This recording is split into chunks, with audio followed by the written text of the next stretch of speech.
And one thing that attracted us here to Skyline Ridge was the proximity to the freeway and to and to a city. We spent a weekend just hiking through the neighborhood, hiking through every lot, and then once we saw the trees and all the land and natural features here, this particular lot we really liked. It fit all the things that we needed.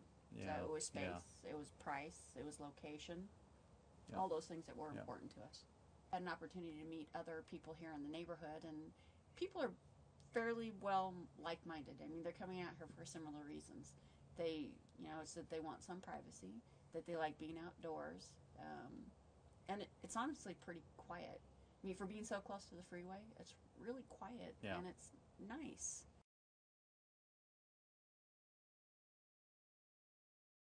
The forestry one in particular, we learned a lot. We learned about pruning trees. We learned about identifying trees and all the different vegetation we have.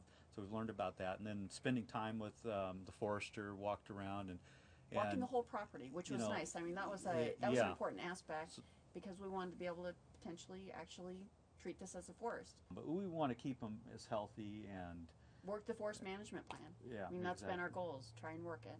5 years from now, we'll do some thinning, which entails about every other tree we're going to need to remove. It does take some time doing the pruning. It takes time, but it's worth the effort. I mean, you feel really good about it.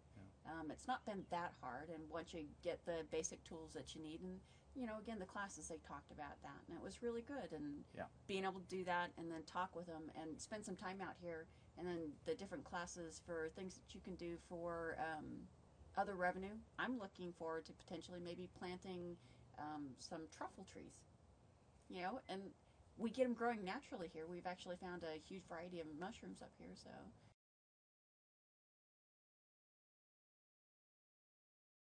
We thought, we'll maybe start with a little weekend cabin down here in the lower area, and if down the road we decide to retire here, then we'll build a house up at the upper building site. Relatives with a fifth wheel can pull in, and we've got our fire pit in the creek, so it's we've got all the deal for camping down here. Even if we ended up having someone come, they have to spend a couple weeks with us at a time. If we build up on the other site, then they can be close. They get their own space. We get our own space, and yet close enough to visit. And it's a home away from home. I can't see us ever selling the property. Even if we don't build a house here and live here permanently, it's been nice to be able to know that this is ours and that we can share it with our friends and family.